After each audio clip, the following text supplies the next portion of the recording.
in the league if you looking for talent. LSU going hard, but we beat Alabama, then we going out to Florida. Drown the Gators, everybody getting bucked when we step in the stadium. This the LSU anthem, you know it's a hit. You don't know another rapper two-step like this. See me screaming out the window, yelling purple and gold. I'm an LSU fan, girl, you know how we roll now.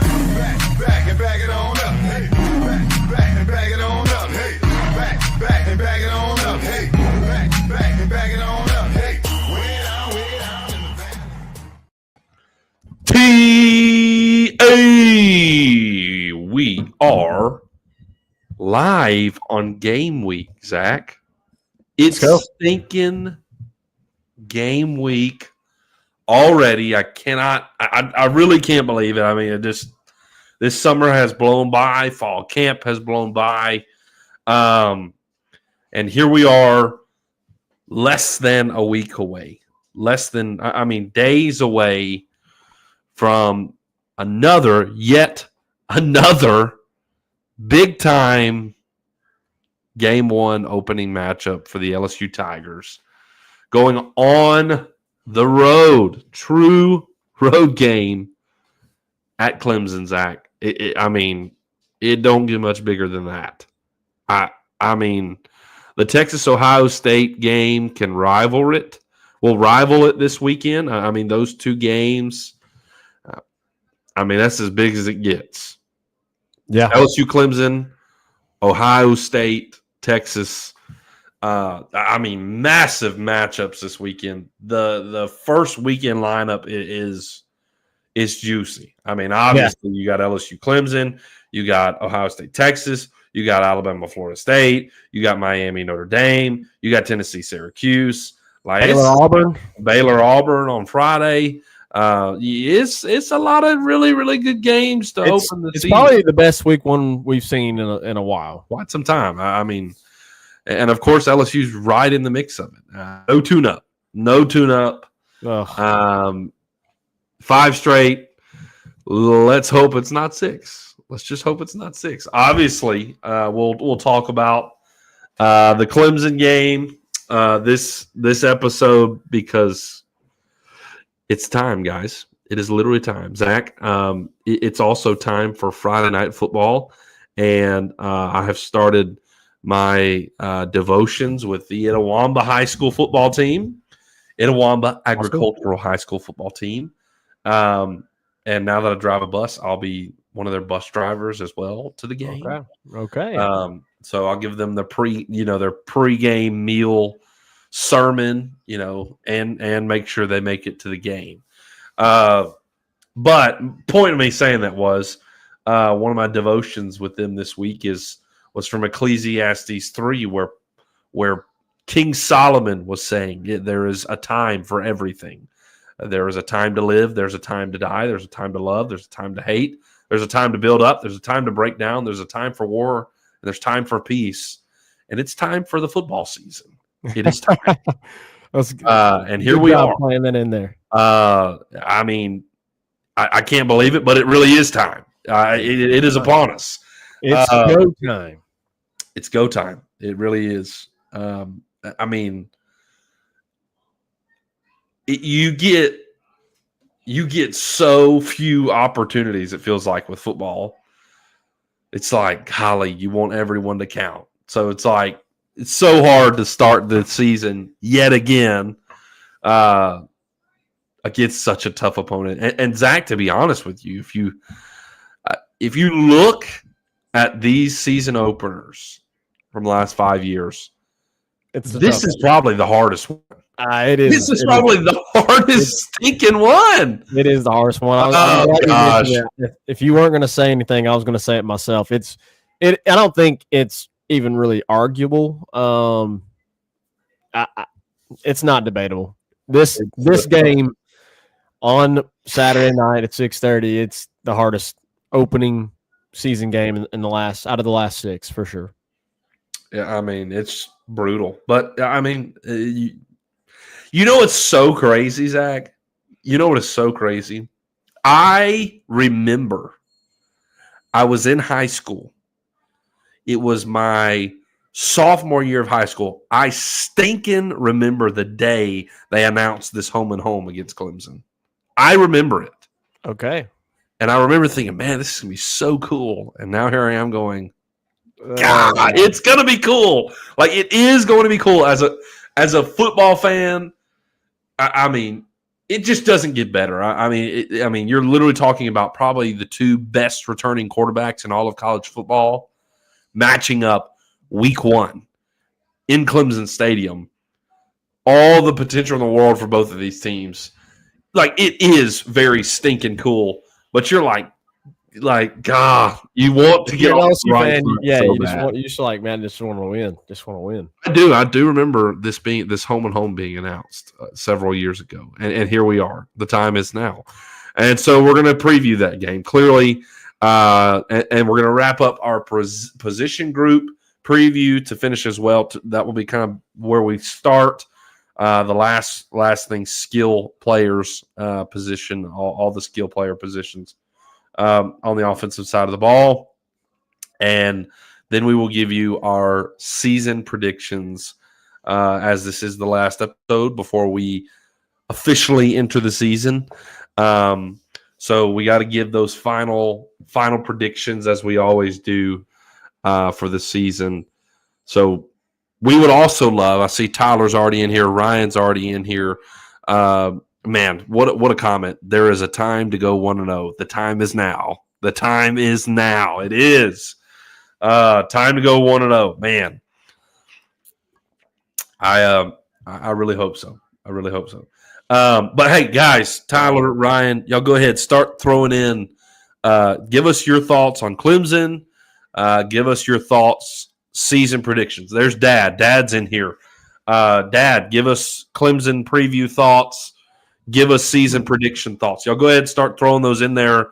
So when we get to it, we can kind of click on those comments and kind of interact with you guys on the topics as well. So give us your Clemson preview thoughts. I mean, shoot, if you want to give us some skill player thoughts, throw it in there as well. Everything. So go ahead, start shooting those in there. We love it as always. Dad, if you missed it, I was just quoting from Ecclesiastes chapter 3.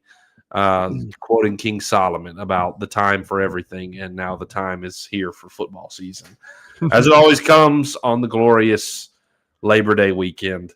Always love it. Zach, skill player preview. Real quick, appreciate all you guys hanging in there with us while I was gone. Zach, I watched the show. It was a great show. Him and Blake did an awesome job breaking down the offensive line, defensive line. It was a great show. And I had a great trip. It was really awesome. Got to meet some awesome people, missionaries on many different fields. Zambia, South Africa, Jordan, Portugal, France. So, man, all over. It was really, really cool experience. Really enjoyed it. Got to really love on them, and we blessed them in some awesome ways. Gave their kids gifts, and man, it was an awesome trip of a lifetime. So appreciate you guys. Glad to be back though, right here before the season starts. So Zach, skill players, it's a loaded group. These skill players on the offensive side. A lot to talk about. I will let you dive in. I will let you dive in on that. Well, Reagan, we have come accustomed as LSU fans to seeing really good skill position players at LSU. And this year is absolutely no different. When you talk about the wide receivers, the running backs, and the tight ends, you could argue, Reagan, that in my time of watching LSU football since 2007, that it is the deepest. I'm not going to say the most talented, but it is the deepest at each position. Now, running back could easily be argued. I would say it's the deepest. Because the 2011, 2012 teams had some really deep running back rooms. Yeah. So maybe not so there, but wide receiver. 2014, 15 with wide receiver. Garius. Wide receiver, you could argue it. You could debate it. Yeah. Tight end, I think it's hands down easily. Yep. The deepest tight end room that LSU's ever seen. So maybe there's some old heads in here that have seen a deeper tight end room at LSU. I haven't seen it. But when we talk about these three rooms, running back, wide receiver, tight end, on both sides, on all position groups, they're deep, extremely deep. So let's start, Reagan, with running back. You return Caden Durham, who was an extreme spark for you last year. Yeah. Last year, going into the season, a lot of people thought that Caleb Jackson was going to be RB1 because of how much he shined in his freshman year. Unfortunately, Caleb had put on a lot of weight and just wasn't his normal self that we saw from his freshman year. And in comes Caden Durham. And Caden Durham was the back that you needed. He eclipsed 700 yards on the season. He was only 200 and some odd yards away from having 1,000. And considering that you didn't really see him until the South Carolina game, that's impressive. And in a lot of circles, he is considered to be the running back that will lead the SEC in rushing. Now, whether that is going to happen or not, I don't know. There's a lot of really good backs in the SEC. He's the betting favorite. He is the betting favorite to be the leading rusher in the SEC. We can talk about that. And why I don't really necessarily see that coming to fruition. But regardless, you've got a really good running back in Caden Durham who could potentially eclipse 1,000 yards this year. We'll see how well the offensive line does in run blocking. He's really good on the outside. Another good aspect of this rushing attack is that you've got some diversity amongst the backs. So you've got Caden Durham. He's a home run hitter. He can get outside. But you've also got Caleb Jackson. And Caleb Jackson has cut weight, looks a lot better physically, and he is your thumper. He is between the tackles, running back, pick up short yardage, and I think that's what they're going to use him for, right? But he obviously is a type of back that, he's kind of got that Leonard Fournette-esque, right? Yep. Like just truck over somebody. We saw it so many times in his freshman season where he just demolished defensive backs that tried to come up and take him on. Yep. Not so much last year because of the issue with the weight. But I expect Caleb Jackson to have a better year this year. I don't think he's going to be the leading back, although, could it happen? Of course, it could easily happen. Maybe he comes and, just wreaks havoc and is the freshman running back that we saw in his freshman season. Looks like the freshman Caleb Jackson that we saw. I don't think that's going to happen, but I think he's going to be a valuable back for you in certain situations. And then you've got Harlem Berry. Harlem Berry is, obviously highly regarded, number one running back coming out of high school. And his specialty this season, at least from what we've seen so far in fall camp, it seems like his specialty this season will be catching the ball out of the backfield. Yep. He, in many conversations that I've heard and in many talks on Twitter, all these different things, he has been regarded as the best receiving back. And so I think they're going to use him in that way.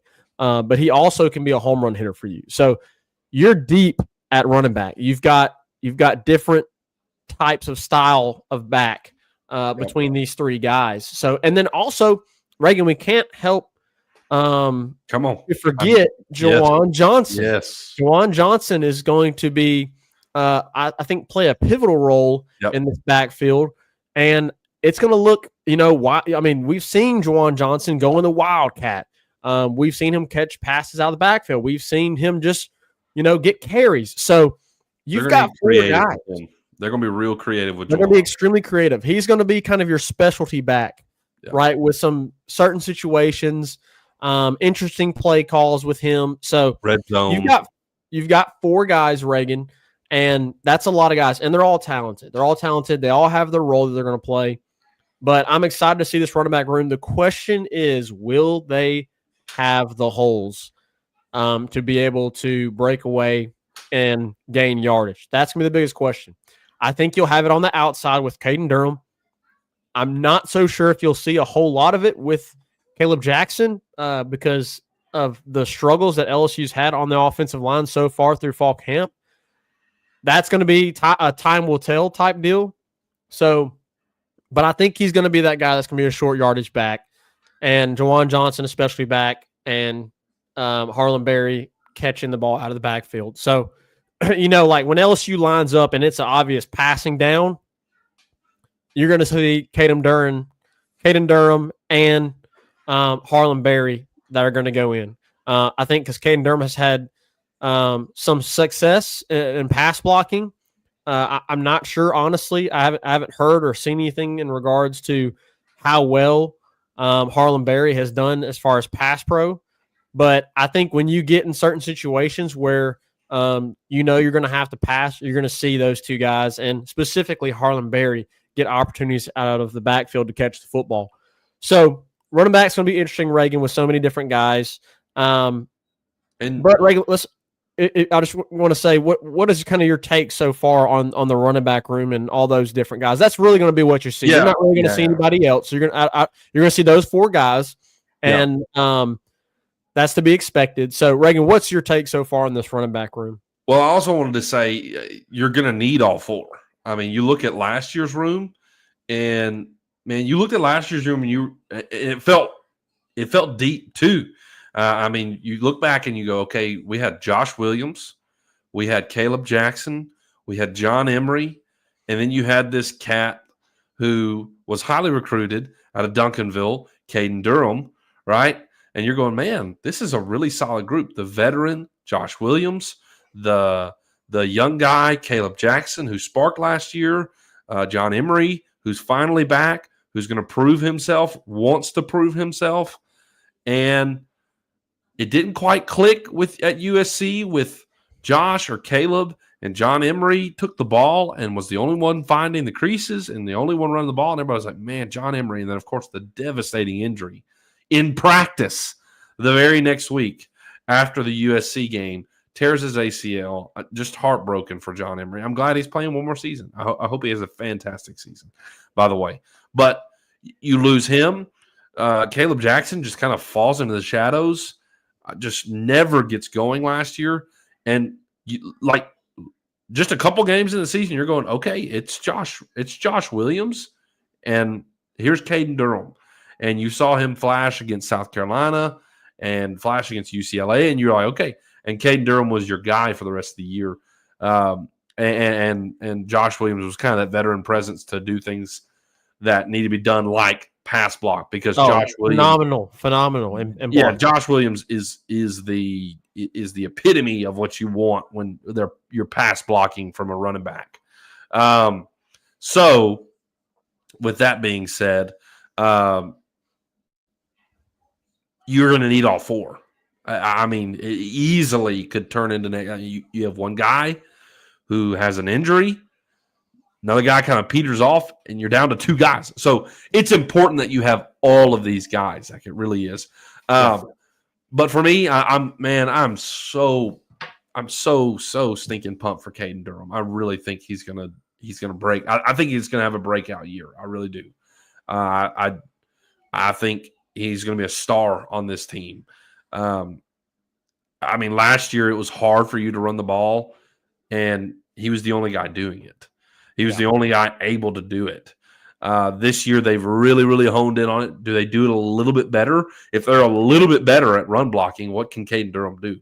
If they're decent at run blocking, what can Caden Durham? I'm really excited about Caden Durham. I want to see Caleb Jackson take a step this year. I want to see him make some kind of impact. If he's got 10, 12 carries a game, maybe make them impactful. I want to see that from him. I don't know how much we'll see Harlan Berry. I think maybe on average 3 touches a game, 3-4 touches a game, unless he just pops off. I'd be around 4 or 5, but yeah. Yeah. Unless he just pops off like Caden Durham does. I mean, it's always possible to see a freshman emerge. We saw it last year. And then I'm really excited about Juwan Johnson, because I think he's a guy that is not talked about a lot around LSU, and I think he's a guy who could catch a lot of football teams by surprise. So that's what I think about this running back team. It's diverse in its skill sets, and I think there's a lot of way we can use these guys, and I'm pretty excited about it. I want to see. Look, Zach, I know this is getting a little ahead, but running the ball against Clemson going to be really important. I'll just say that. We'll get to it in the Clemson preview, but running the ball against Clemson is extremely important. Right. I'll say one thing in regards to Juwan Johnson. We've seen the Wildcat, and what did Juwan Johnson play in high school? He played quarterback, and he's played quarterback and repped at quarterback at LSU. So there's going to be some really interesting things that they could potentially do with him, right? I mean, he could go into Wildcat and have an option play, or he could go into Wildcat and have somewhat of an RPO where he gets a chance to pass, because he can do that. He has that ability. Yep. So that's going to be I'm with you. It's going to be very interesting to see how they use all of these backs, who emerges. I think Caden Durham will be mostly your bell cow, and Juwan Johnson in some specialty situations. And then with Caleb Jackson and Harlan Berry in just, certain situational type plays, right? Yeah. So, I'm looking forward to seeing how this running back room performs this upcoming season. It's gonna be exciting. Zach, I think next we need to talk about tight ends, and then we'll cover the biggest room, the receivers.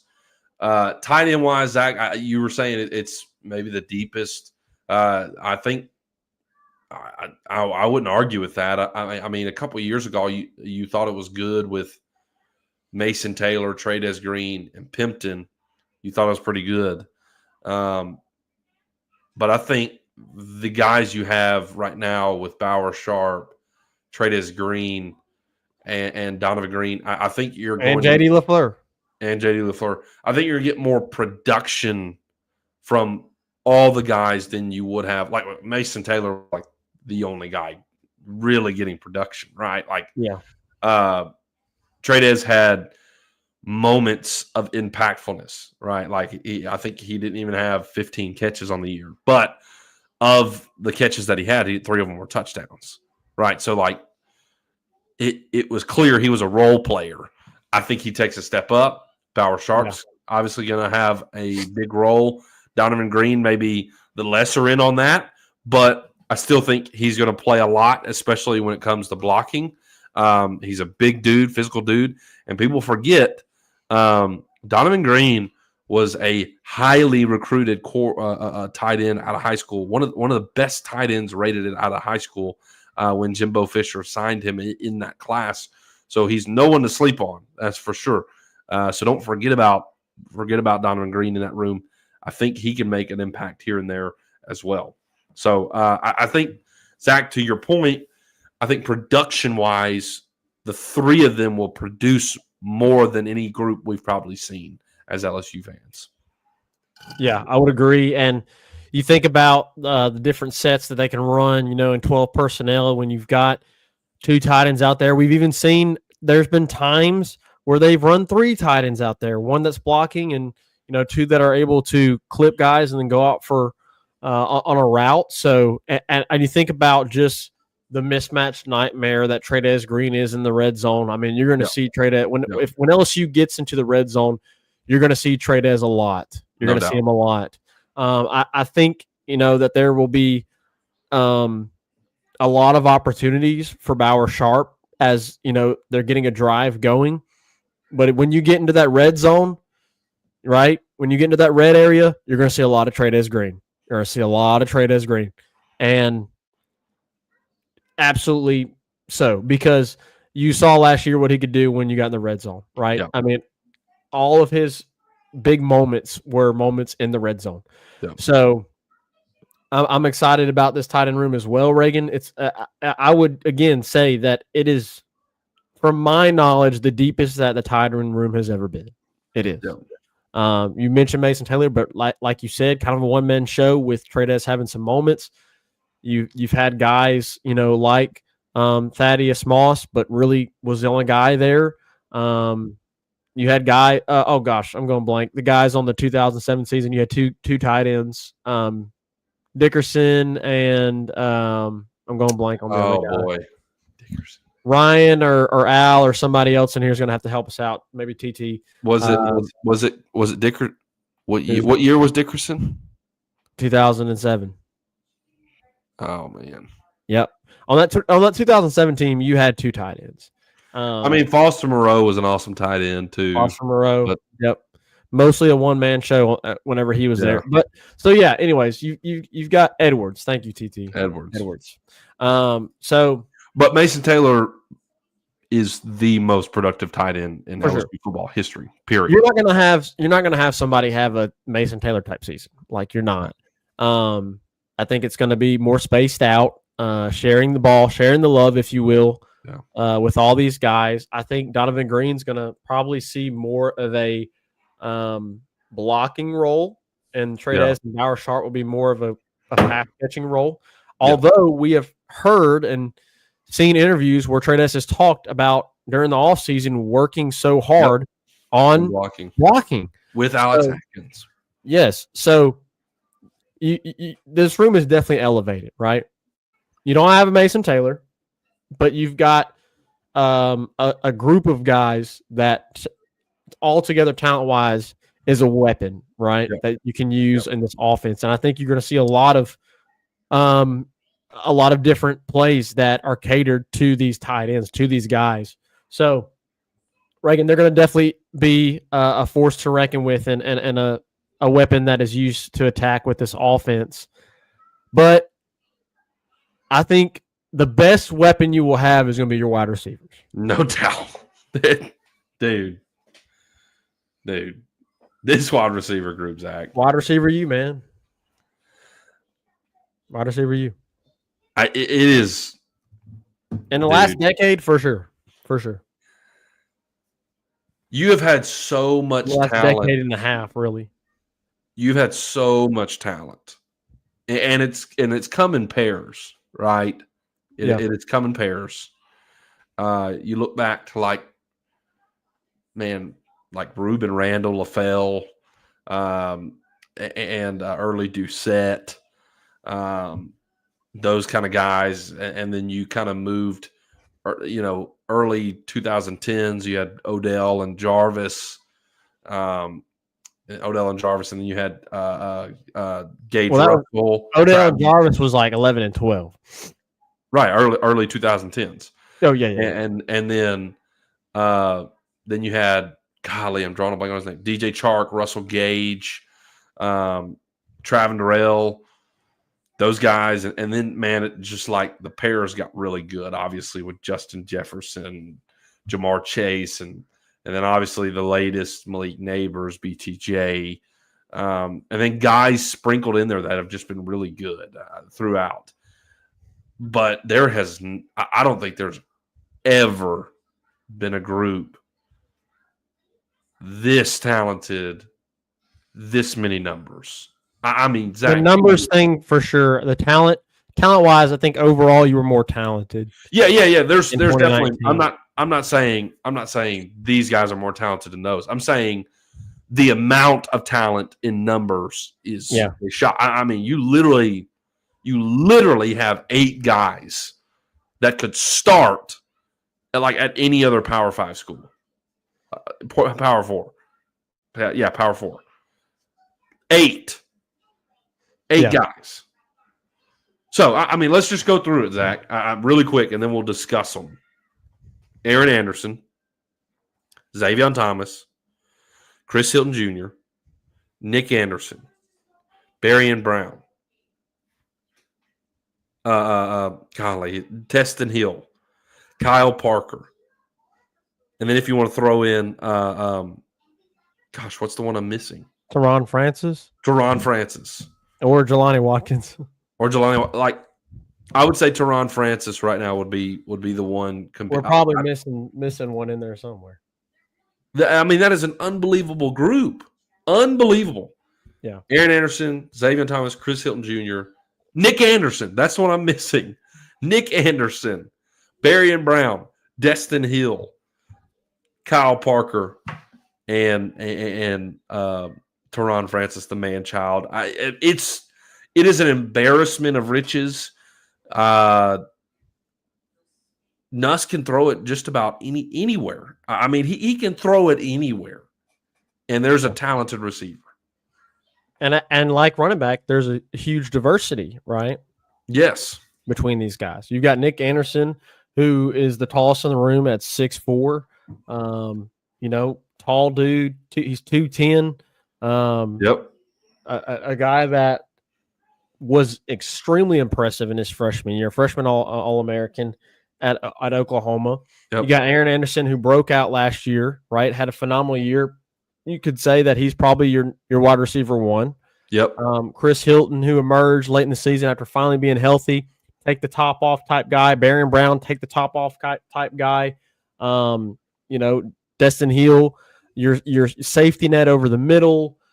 Xavier Thomas with his speed, and you can obviously run all kinds of different things. Yep. Passes behind the line of scrimmage that you can get to him. So Kyle Parker, had some big plays there his freshman year. Obviously, we think about the play against UCLA where he made a diving catch, just really phenomenal grab, and unfortunately, the injury happened last year. So it's an embarrassment of riches, Reagan. And Zach, I'll be honest with you. I will be totally honest with you. It is so hard to say, okay, this is going to be the guy. Like, yeah, you don't maybe it's Aaron Anderson, but Aaron Anderson, I think, kind of became one of the main guys last year because it was like Kyron and who else? Because Chris Hilton, of course, obviously dealing with injury again. It was like, okay, Kyron, who's going to step up? And it was Aaron Anderson. Yeah. And he ended up being your leading receiver, right? But, like, there's so many guys. It's like there's lots of guys who could be your guy. You could spread the ball around a lot. And man, I don't know. In my mind, in my heart, I feel like Chris Hilton is about to have an unbelievable season. It could.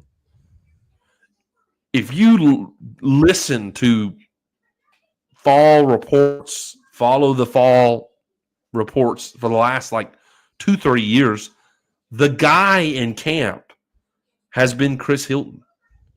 But his injuries have constantly been the thing that's held him back. Yeah. Like last year, everybody was saying that Chris Hilton Jr. was the best receiver on the team. Everybody was talking about Kyron Lacey, but they were saying in fall camp, it was Chris Hilton. But then he hurt himself. Yeah. Of course, Kyron was going to be great. He was great. Aaron was going to be great. He was great. But everyone's saying, one guy right now, Chris Hilton. Yeah. And he's doing it again. He stood out in this camp again. Keep him healthy, man. Do everything you can. Please stay healthy. I think he can be I really think he can have a phenomenal season. But you just have so many stinking options. If you have any kind of run game, Zach, if you have any kind of consistent run game, this offense is going to be unbelievably dangerous. Unbelievably dangerous. They really are. And I mean, you think about having Chris Hilton on the outside, Barron Brown on the outside, and then Aaron Anderson in the slot. I mean, yeah. It's scary. It's. I mean, I don't really want to. I don't really want to say there's going to be a guy. I mean, I'm just excited to see who's going to be fed the ball. I mean, it's just so many. If you were to ask me, hey, is there a guy that goes over 1,000? I'd probably say Aaron Anderson. Because he was just so good for you last year, and you saw how much that Garrett Nussmeier trusted him. I mean, think about that 4th and 5 when he just throws open. I mean, he trusted Aaron Anderson to be open in that moment and threw it into a window, hoping that Aaron Anderson would be there, and he was. So there was just so many times last year that you saw Garrett Nussmeier trust Aaron Anderson, throwing it where he expected him to be, and Aaron Anderson was there almost every time. Yeah. So I would expect a guy like Aaron Anderson to have a really good season, and could be that guy that gets over 1,000 yards. If there's going to be another guy, Reagan, I would say it's going to be Barron Brown. I think Chris Hilton is going to have a big year. I think he has the potential to have a big touchdown year, right? I don't know about the yardage. We'll see, because he is a certain type of wide receiver where, he's a take the top off guy. You're not going to do that like all the time, right? Yeah. Like you're going to try and hit that once or twice a game, right? Yeah.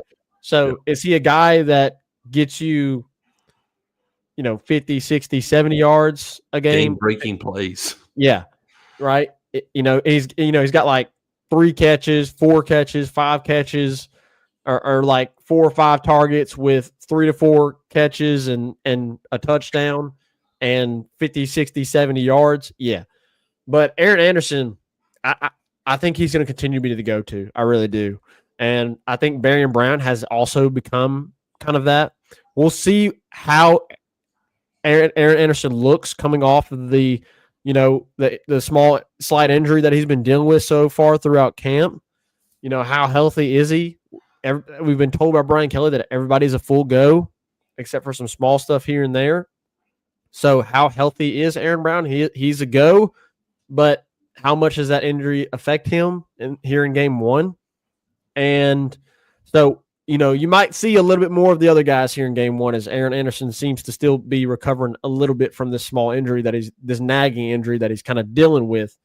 But, you've seen Xavier Thomas also get a lot of run. You've seen Xavier Thomas get a lot of run at receiver. Xavier Thomas has, and maybe that's because Aaron Anderson has been absent, but you've seen a lot of Chris Hilton, a lot of Barian Brown, and a lot of Xavier Thomas right now. Yeah. So you might see those 3 guys mainly if Aaron Anderson is still kind of trying to work his way back from the snagging injury. Maybe not. Maybe they're just being super precautious with him, and he comes out and he looks prime Aaron Anderson like we saw him so many times last year. We'll see. But I don't know, Reagan. I don't know how you get the ball to all these guys because you're not going to be able to. Could it be a year where all these guys get several touches and none of them hits 1,000? All of them are around like 500, 600? Yeah, I think so. But could it also be a year where Aaron Anderson, Barian Brown both go over 1,000, and then Chris Hilton and Nick Anderson, maybe are your kind of take the top off type guys, big time plays, right? And Xavier Thomas is kind of that specialty wide receiver that kind of has certain plays where you're throwing to him out of the backfield, right? Bringing them in motion and doing like the kind of touch passes that they do, stuff like that. Yeah, for sure. So I don't know, Reagan. How do you, that's a lot of mouths to feed. It's a lot of mouths to feed. How do you provide enough food to feed all of them? It's going to be really difficult. It's going to be really challenging for Joe Sloan. Yeah. But I think because you've got so many guys and so many different skill sets, it's going to be extremely valuable for LSU because they're going to know in certain situations who they need to go to, right? Who they need to go to in that situation, right?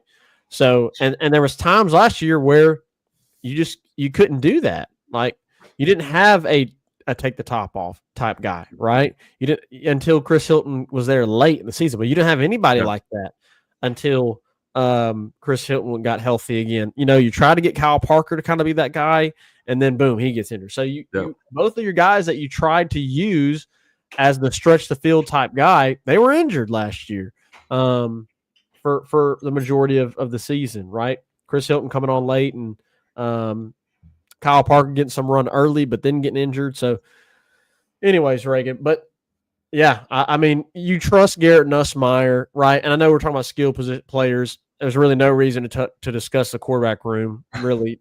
You obviously want Michael Van Buren to be capable enough that if something happens, and me and Blake talked about this last week on the show. The last 3 seasons, the LSU starting quarterback has been taken out of a game for some kind of related injury. You think about Jaden Daniels' first year, AJ Halsey took him out of that. What was it, the New Mexico State game? Yeah. You think about whenever he got concussed against Alabama, right? You think about whenever Garrett Nussmeier had to go out against Oklahoma. So the last 3 years, you've seen your starting quarterback go out. So you want Michael Van Buren to be able to be capable enough to distribute the ball to all these extremely, extremely talented guys. whether it's in the backfield with the running backs, whether it's up the middle with the tight ends, or whether it's on the outside with the wide receivers. Just get these guys the ball. Just give them the ball. Yep. I think another aspect, Reagan, that we're going to see as far as the wide receivers is concerned is because so far you have seen a struggle to run the football. I think you're going to see a lot of extension of the running game with the wide receivers.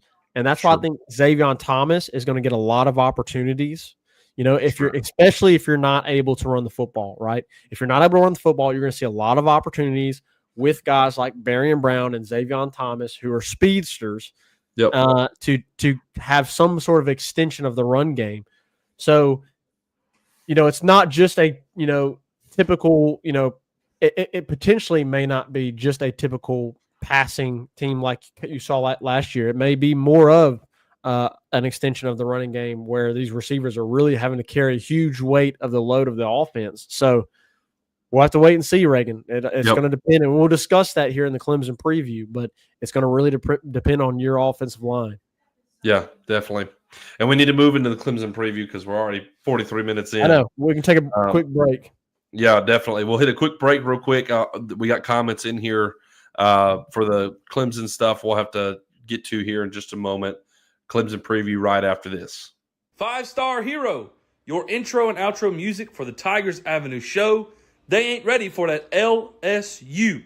Go check out all his other music on all the major platforms. Don't forget to follow him on Instagram at Saints Anthem and at Twitter at One Nation Doty. Don't forget to check out his Facebook page for all his Saints and LSU merchandise.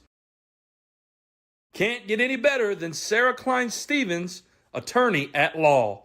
Her firm focuses on the needs of the elderly and maintaining their dignity throughout the process. Here for you, here for your family. Sarah Klein Stevens, attorney at law. Stop by to try Fulton's newest drive-through coffee shop, The Well Coffee Co. for all of your coffee needs. Iced, hot, blended, however you like your coffee, we got it. You don't like coffee? Try one of our Red Bull infusions. Maybe you want something else? Try a smoothie of different flavors as well. We'd love to see you at The Well Coffee Co. Monday through Friday right now, 6 a.m. to 2 p.m. The Well Coffee Co., John 4:14. All right back at it here in the Tigers Avenue show. Big preview, Clemson Tigers versus LSU at Clemson, South Carolina. All right, Zach, I know we got a few comments in here about Clemson. What's up, Tyler? Tyler's in here. Appreciate you being here as always, Tyler. Is it just me? Is it just me? But I have heard more LSU players talking about God more, just like the baseball team did. True. That warms my heart. Praise God. Hey, we absolutely agree. Amen. No doubt. I love the baseball team's been wearing the Jesus One shirt a lot. I love it. Pretty cool. I love it. Let's see. Dad's in here. He said, I got to believe that BK and staff have studied this quarterback at Clemson, who obviously is the key to this game. If they can take and control him, LSU wins the game. Yeah, I mean, him and Garrett are kind of 1A and 1B as far as the most proven quarterbacks that are back this year from last year. So let's see. I want Xavier Thomas and Baron Brown to run the ball back on special teams. Yeah, we discussed that in our first position groups preview. But you're going to see those, and we do know now it's going to be Aaron Anderson and Baron Brown on kickoffs and Xavier Thomas on punt return. Al's back with us. He said, hey, brother, it's been a long time on here. Something that's been on my mind. How will Tigers O-line stack up against Clemson's defensive line, especially in the running game? That's the big question. That's the big question. Ryan says Durham's going to score the first touchdown of the season versus Clemson. That would be amazing. PT says Ryan Nuss will score first on a scramble. Book it. Love it. Dad also said Billy Cannon was the story tight end at LSU, and then there's Thaddeus Moss. That stands out the biggest to me. And I don't think there has ever been someone with the stats that Mason Taylor has. True. There has not. Sure. Mason Taylor, statistically, the best tight end LSU's ever had. Yep. We still got a ton in here. Brian said, I want to see 4 wide with 2019 type routes. Dad's in here again. My big thought for the week. Harold Perkins is in the number 7. Yep, good to see him have a number 7 again this year. And Garrett getting the number 18. Yeah, we didn't mention that. But Garrett did get the What number awesome. 18. Yeah. Great pick, obviously. I really like that, especially since Matt Malk wore number 18 and won a natty wearing it as a QB. So no QB has worn it since then. That's correct. Yeah. You love it. Hopefully the Cajun Juju voodoo of Matt Malk will rub off onto. Hopefully so. Lucian's back with us. Glad to see Lucian back in here. He said Hilton is about to blow out the water, like final score for the Alabama and Florida State. That was let's see, hold on. Okay, I was misreading that there. By 20, promise y'all. Okay, he's still predicting that Florida State is going to beat. It's going to beat Bama. I'm here for it. I'm here for it. I hope so. I hope so. Zach, Clemson preview. Brown, Aaron Anderson definitely could catch 1K plus. That would be awesome if they both did. Trey could have nearly 500. Yep. Trey's a mismatch problem. He really is. So wouldn't be surprised by that either. There's you could give me any litany of things with the receiver. You could say so and so is going to have 1,000 yards. So and so is going to have 500 yards. I would be like, yeah, I could see that. I mean, literally, there's just so many options.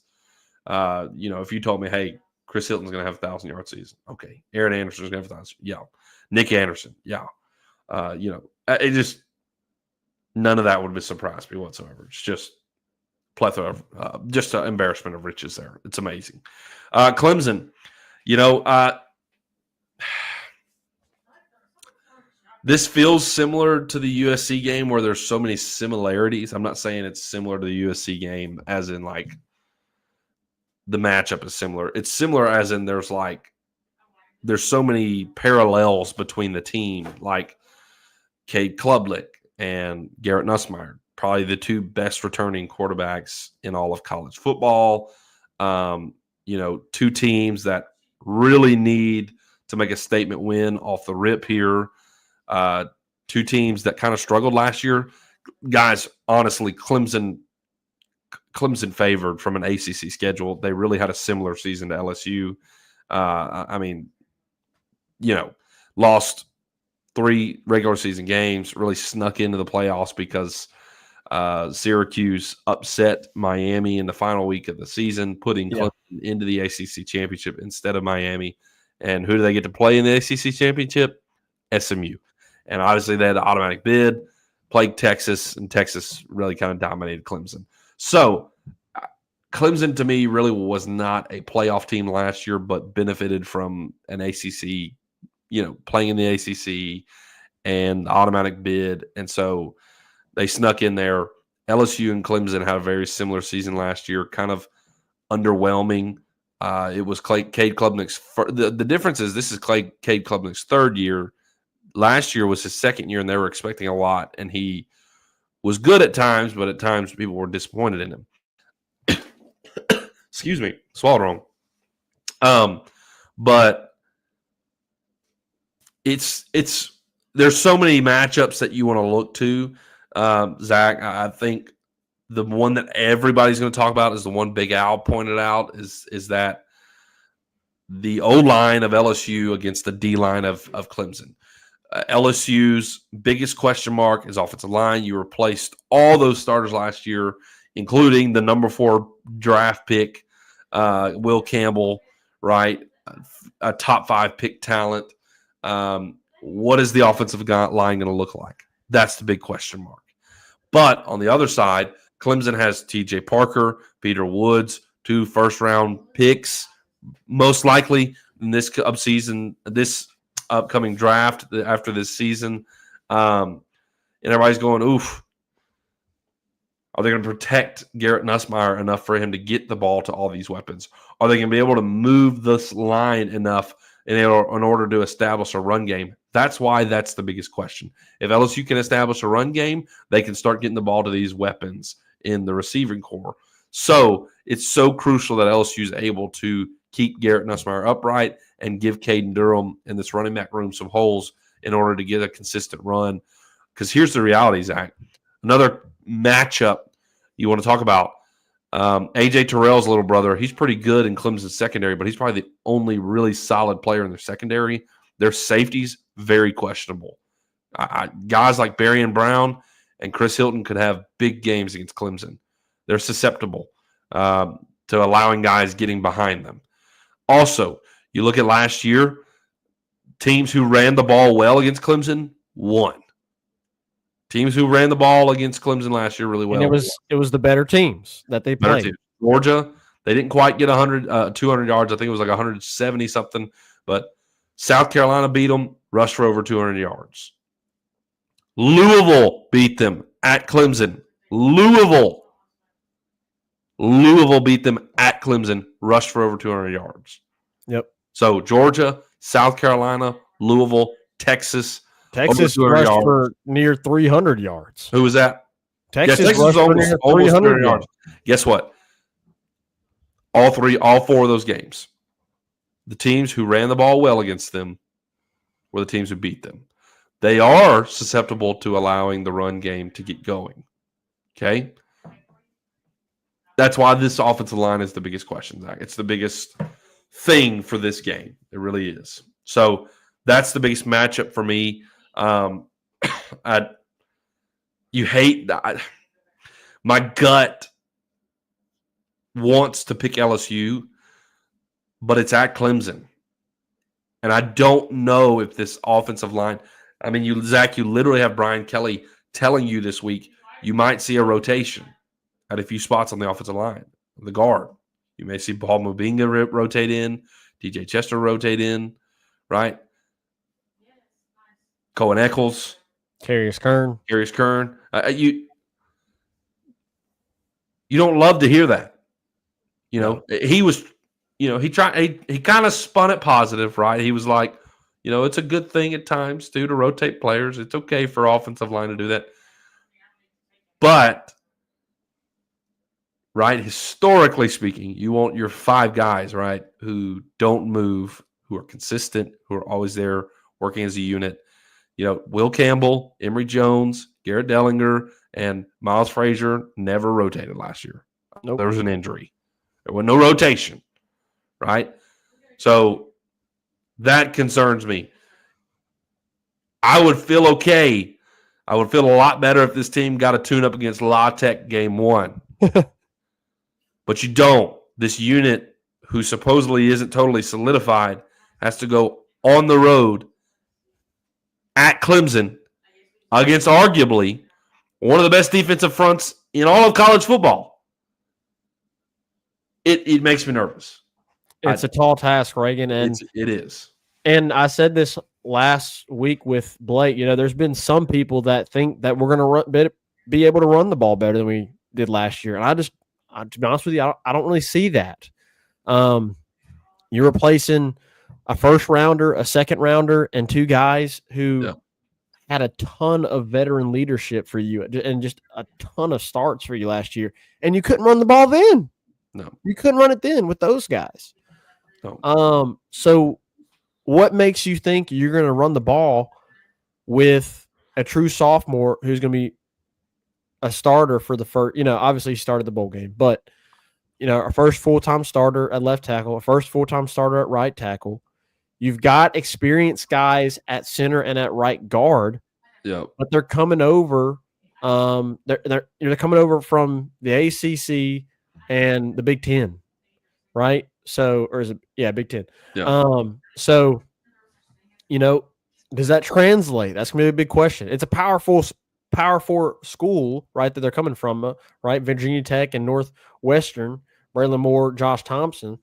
But will it translate, right? Now, Braylon Moore has seen Clemson. He's played at Clemson, so he's used to that. So you expect Braylon Moore to be really good. Yeah. And you expect Braylon Moore to be able to hold that group together as far as making the calls and the checks and all that good stuff, right? But you're going to be weak at left guard. You're probably going to be a little bit weaker at right tackle. And we got to see how Tyree Adams does, right? We got to see how Tyree he looked good last year, right, in the bowl game. Yeah. But that was Baylor. This is Clemson. I mean, there's a difference there, right? There's a difference there. So if you couldn't run the ball last year with all the talent and experience, with the talent that you had on at the tackle position and the experience you had at the guard position, what makes you think you're going to be able to run the football again this year? Could that change? Maybe. Maybe so. Maybe they go out and they prove us wrong. Sure hope they do. I just don't know if I can get there right now, Reagan. I just don't know if I can get there. And that's why you're seeing so many different ways that they're trying to extend the running game with these wide receivers, as I mentioned earlier. And then you think about, a team last year, the offensive line last year, how phenomenally good they were at pass pro. Yep. You're going to have a drop-off. You're going to have a drop-off at pass pro this year. Yep. At least I think so. I mean, that team, you barely ever saw Garrett Nussmeier on the ground last year. Almost never. You're going to see him on the ground this year. You're going to see him get put on the ground this year. And so, I'm saying that with confidence because I feel like, we're probably going to, I don't know. We don't know. We honestly don't know, Reagan. We don't know what it's going to look like. We don't know if they're going to – I wouldn't say that either of us are saying they're going to be horrendous either, but they're probably not going to be what last year was. You have 4 guys who played 3 straight seasons together last year. And one that was a first rounder, another one that was a second rounder. It may not be horrendous, but it's not what you're expecting.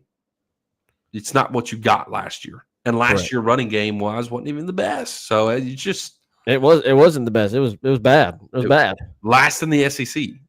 Last in the SEC. It was bad. It wasn't the best. It was bad. Yeah. So we'll see. That's what concerns me, Zach. But I'll tell you this. They're going to have to go outside. They're absolutely going to have to go outside, Reagan. Because I don't think they're going to be able to have a whole lot of run room up the middle. I just don't. Yeah, probably not. And I want to talk about this a little bit, Zach, because quite frankly, everybody's talking about the offensive line versus the defensive line. Is LSU going to be able to run the ball? Everybody talks about Cade Klubnik. Everybody talks about Garrett Nussmeier.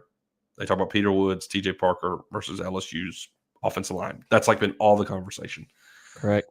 What we haven't seen talked a lot about, to me at least, I haven't seen a lot of it, is LSU's defense versus Clemson's offense. LSU's hoping and expecting that this is a vastly improved defense from the last few seasons. Number one, last year, your biggest hurdle or biggest problem, I guess you could say, that bit you in the butt all the time was mobile quarterbacks. Obviously, with Milroe, you saw that. You saw that with Marcel Reed in the Texas A&M game. You kind of held Diego Pavia in check.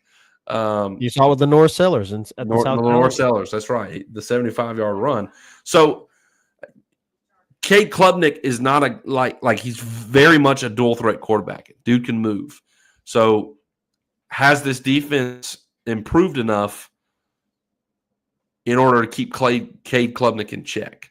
I would hope we're using a lot of Juwan Johnson in scout team. Just to be honest. Yeah, I hope we're seeing a lot of Juwan Johnson in scout team. You probably are. But, you look at the defensive line, and personnel-wise, it certainly has gotten a lot better. It's gotten a lot better. Your safeties gotten a lot better. That's a fact. Literally, your worst graded position last year on the entire team, offense, defense, was your safeties. AJ Halsey, Tamarcus Cooley will be a massive upgrade at safety. Okay, yeah.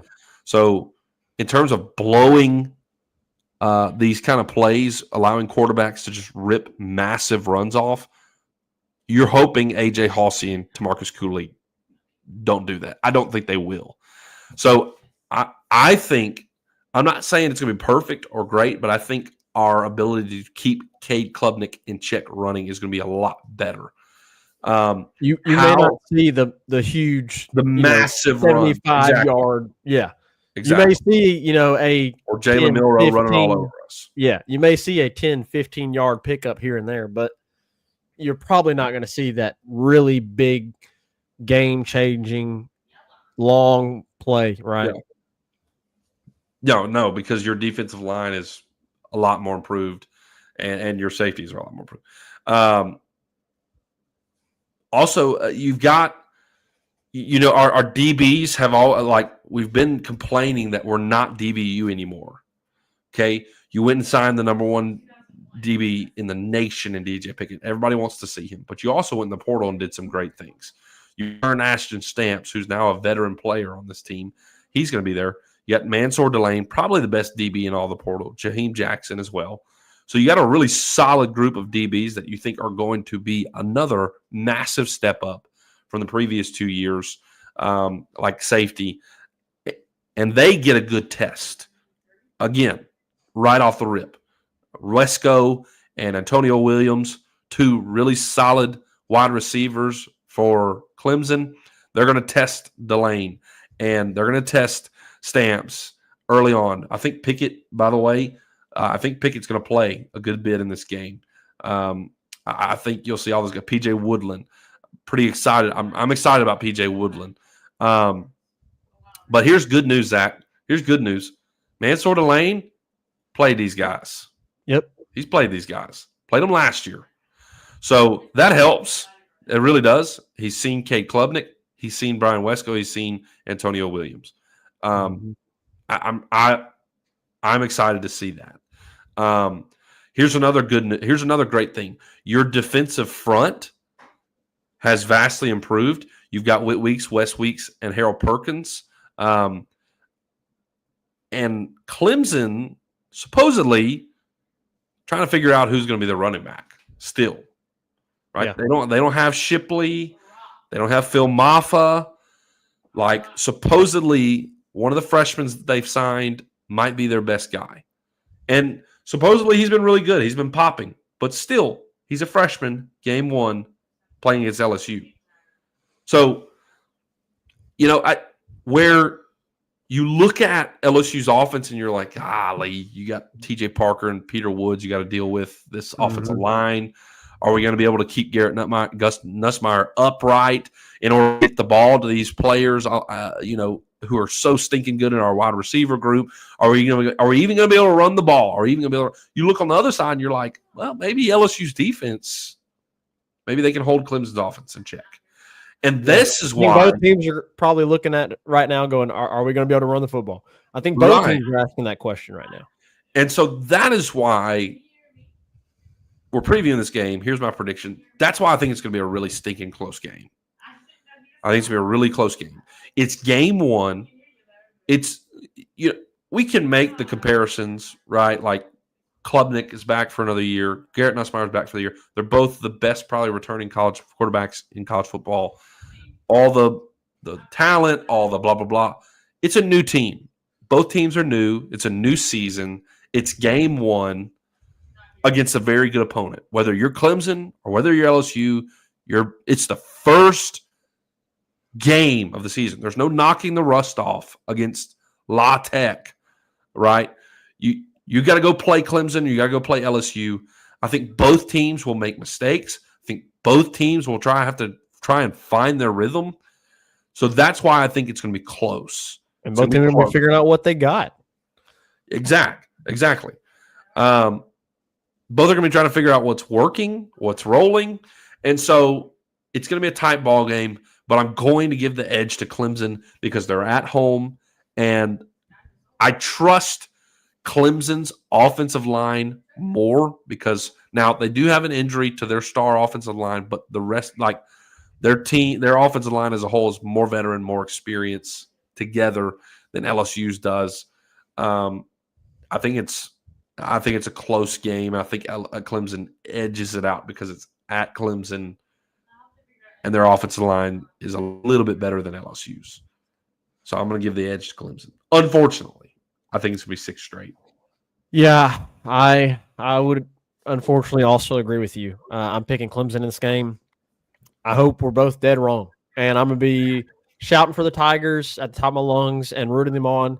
And I hope that when we come back next Tuesday, that we are talking about how LSU was able to finally win game one, right? Out of the last 6 years. I hope that's the conversation that we're going to be having. Do I think it's going to be the conversation that we're having? Unfortunately, no, because all the things you talked about, Reagan, and I'm right there with you. Home field advantage. Another thing, Reagan, you got to think about in a game like this, specific like this, the way that Davo has ran his program, kind of helpful in a game like this, where you keep a tight-knit group. You develop the guys that stay in the program as opposed to a team that brought in so many new faces that you're going to have to figure out, okay, can these guys play at this level? Have they learned this system? All those different things. I want to pick LSU. I really do. But I'm going with Clemson. And so, Reagan, that leads us into our season predictions, right? Everybody wants to know the win-loss total, what we think the win-loss total is, and everybody's giving their predictions, right? We saw Josh Pate come out and say he thought LSU was going to be 8-4. Listened to Blake the other day, and, he's kind of around 9-3, 10-2. Yeah. So where is LSU going to land? Well, I'll go ahead and start off, Reagan. If everything comes together for this team, and it's going to revolve around the offensive line. If the offensive line is able to be good, doesn't have to be great, but just good or a little bit above average, I think this team can go have a season where it's 10-2 or undefeated, right? If everything comes together, this team is talented enough to go undefeated. I fully believe that. Will that happen? I don't know. If everything doesn't come together, I think the floor for this team is 9-3. I think the floor for this team is 9-3.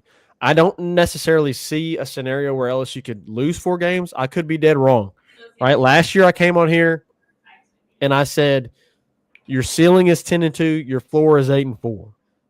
And they went 8-4. So hopefully it's the opposite this year. Hopefully it's more of the ceiling. I do think LSU has a ceiling of being undefeated. I do think that's in there. I think they're going to be around 9-3, 10-2. And I'm going to pick 10-2. I think your losses are going to be game 1 versus Clemson. I think you're going to lose to Bama on the road. Although I do have a lot of questions about Bama. I think you lose to Bama. I think by that time they've kind of figured some things out. Let's see what happens to Florida State. Let's see what happens to Florida State. My opinion might change next week. We'll see. I can change my opinion, right, as the season progresses. I think they lose to Clemson. I think they lose on the road to Bama. If they go 9-3, I think they're losing one of on the road at Ole Miss or at home against A&M. Maybe Oklahoma. Maybe on the road against Oklahoma. So, absolute worst case scenario, which I don't see happening, you lose to Clemson, you lose on the road to Bama, you lose to, A&M, on the road at Oklahoma. On the road at Bama, on the road at Oklahoma. I mean, you go like 8-4, 7-5. I just don't see that happen. I think this team is talented enough. You've got to overcome the offensive line, but everywhere else seems pretty solid. We're going to see, right? You don't know what you don't know, Reagan. I've been saying that. You don't know what you don't know. And right now, there's a lot of unknowns that we just don't know the answer to. And we're going to find out on Saturday night. So I'm going to land Reagan at 10-2, 9-3. I think you are 9-3 if you lose the Clemson game. I think if you beat Clemson, you're 10-2. Okay. Yeah, here we may be predicting that we're going to lose to Clemson, but here's what I want to say. If you go to Clemson game 1, having replaced essentially this entire offensive line against a defensive line that has 2 round 1 picks on their defensive line, and let's say you go in there and you lose by 3 points, like It stinks to lose the game. Obviously, we're all going to be irritated. We're all going to be grumble and gripe. We're all going to fuss, right? We're all going to be longing for the next game whenever else you can go out and destroy Louisiana Tech. Yes, it's going to suck. So if we lose the whole week's going to be miserable. But if you go lose that game tight at Clemson game 1, right? I have hope for this season. Because this game could be the toughest game you play all season long. During the regular season, I think it is. Right now. Right. It is. It could arguably be, depending on how the season plays out and how teams pan out, because obviously some teams you may think aren't going to be as good, they end up better, or teams that you think are great aren't as good. You never know. But right on the outside looking in right here, right now, you look at it, you go, man, this Clemson game could be the toughest game on the schedule already. So if you go lose it at Clemson very close, you're going, okay. If you wind up going 10-2 with a loss to Clemson and let's say a loss on the road to Alabama, you're probably a playoff team. Yeah, I would agree. Probably a playoff team. And that's great. That's the goal this year. You to make the playoffs. Yeah. To make the stinking playoffs. If you're 10-2 and your only losses are on the road in Tuscaloosa and on the road in Clemson, you're a playoff team. So, yes, it's going to suck, but don't freak out totally, okay?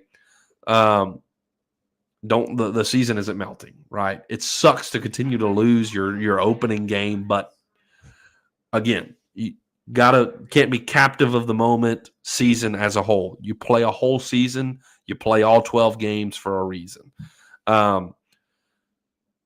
I think we go 10-2. I think we lose to Clemson. And I mean, I'm right there with you, Zach. You either lose on the road at Ole Miss, on the road at Alabama, on the road at Oklahoma. I think you beat A&M in Death Valley. I think you beat with A&M this team, I think you're going to win all your home games. I do. I think you could go undefeated at home. I agree. I think we'll see. We'll see how the season pans out, and we will literally have the entire season to see how this pans out. I think Oklahoma is a team people are kind of sleeping on a little bit. John Mateer, guys, go check the stats. John Mateer is really freaking good. I don't know if Oklahoma as a whole team, though, is really good, but John Mateer as a quarterback is really good at Oklahoma. You go to Oklahoma. That's a game that I think could sneak up on us and catch us. So I think we're going to lose one of those away games. Alabama, Ole Miss, Oklahoma. Wouldn't be surprised if we slipped up twice on the road. It's just so stinking hard to win on the road in the SEC. So, I mean, I think everybody's thinking the same thing, 10-2, 9-3. I'm trying to think positively. I think we go 10-2. And I'll just make a prediction that we lose to Clemson and we lose to Alabama. And so we're right there with each other. So. And I think this is going to come down to. I'd rather lose to Oklahoma though and be 10-2. Yeah, me too. I would. I would rather have that win against Alabama and Tuscaloosa. Yeah, I'd be fine with that. I mean, at that point, you're 7-1, right in conference play, and you're probably game, right? Yeah. I think this team is either in the playoffs at 10-2 or they're 9-3 and they're on the outside looking in. I don't know if they make it at 9-3. I don't know if they get in at 9-3. We'll see. I mean, if you're a 6-2, you're 6-2 in the conference and you're just outside, you might squeak into because this year there's no more automatic qualifiers, right? So it's just seeded. It's just seeded. So they may look at a 9-3 LSU and go 11 seed at 6-2, and your losses are all on the road, right? Yeah. Maybe I don't know, but you don't want to look for that though, right? Like take your business and put yourself, in, no question. But guys, just being real, I mean, this is your chance. This is your chance. Brian Kelly went on the record the other night. You're paying this team as a whole $18 million. You put your money where your mouth is, right? People got sick and tired of watching LSU lose in recruiting battles, got sick and tired of watching LSU lose in the portal, and everybody started chunking that money in. And even Brian Kelly pledged $1 million to each dollar, right? Up to $1 million. And then somebody else did it, right? So every dollar given was $3, right? Yeah. And you went and you pulled a haul in from the portal, number one portal class. You stuffed the defensive side of the ball. Guys, I really think the defense could be very, very, very improved this year. Year 2 under Blake Baker. You have Garrett Nussmeier back. It's his last season. You're losing a lot of these receivers once this season comes to a close. A lot of them are gone. This is it. You've got to make the playoffs this year. You got to make the playoffs this year, or it's going to be. If you don't make them this year, it's going to be about at least 2, most likely 3, 4 years till you get another shot at really pushing for it. So you really got to make it happen here. So this season is really crucial because you just have a great opportunity. You have so much talent. It's probably the deepest roster that Brian Kelly has had his entire time here. There really is no excuse for him, okay? So, I mean, if Brian Kelly winds up going 9-3 and 4 with this team, I mean, I can understand. I can understand the seat beginning to really get hot. I mean, if he goes, guys, if we go 8-4, absolute failure. This season is an absolute failure. If you go 8-4, Yeah, I would agree. Absolute failure. A colossal failure. This is it. So you owe Brian Kelly a lot of money, though. So, I mean, we'll see. I think he's got – if he goes 8-4, I think he's got another year just because you owe him so much more money. I think you would give him one more year. But then again, it's not looking bright next year. Like next year, I'm thinking 8-4, 7-5 off rip.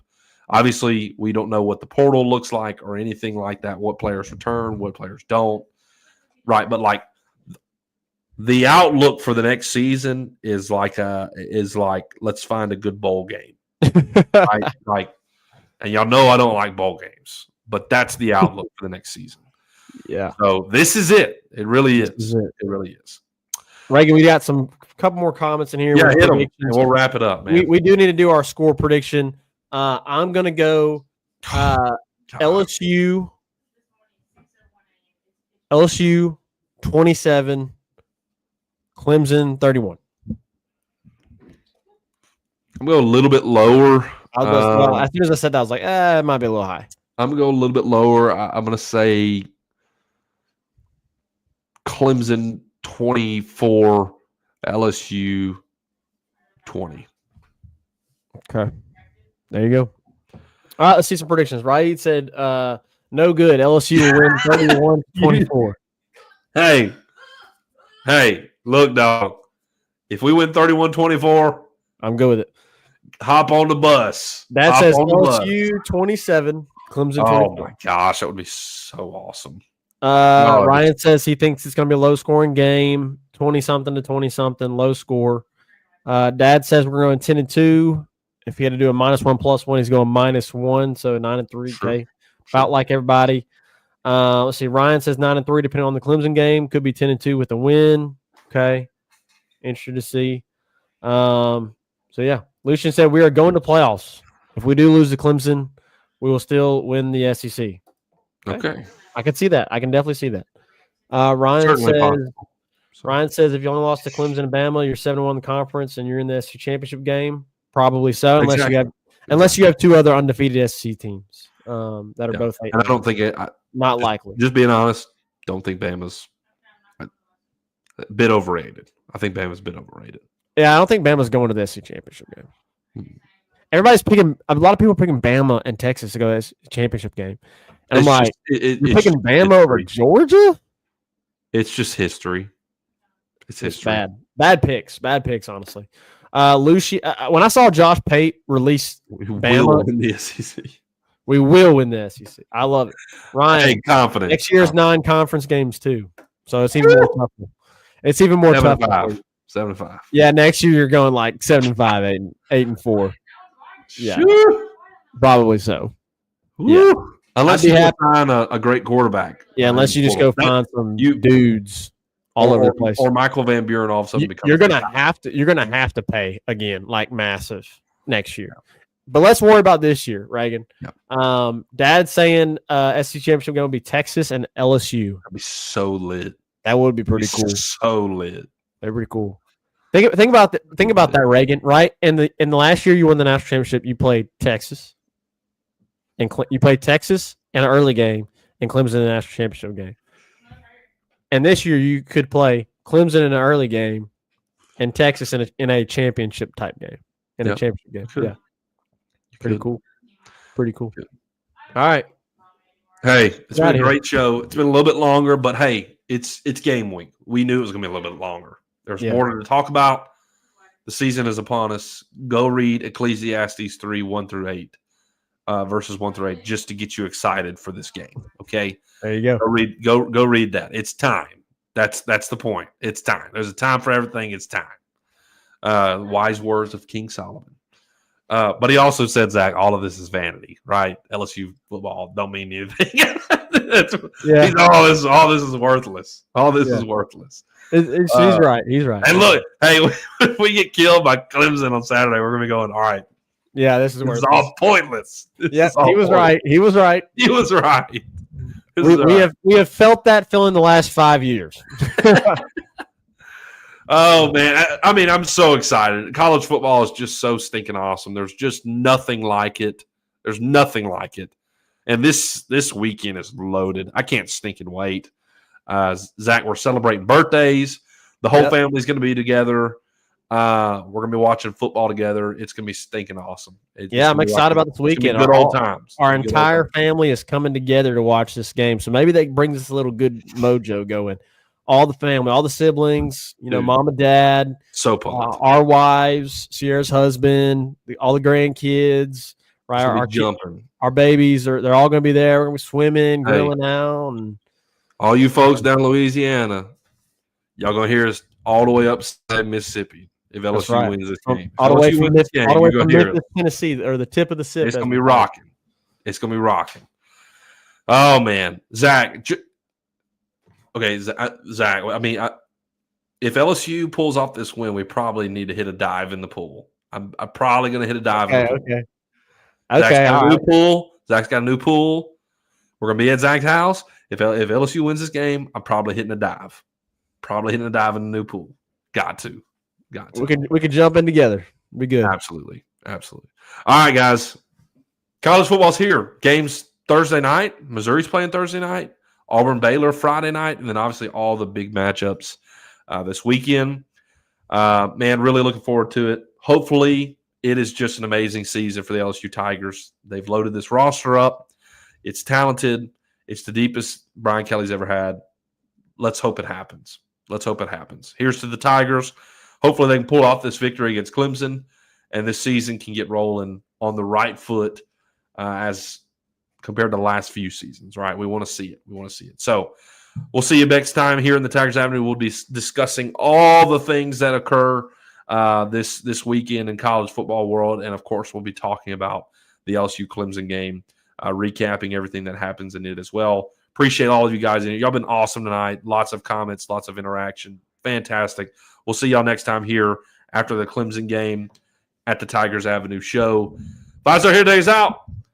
Peace.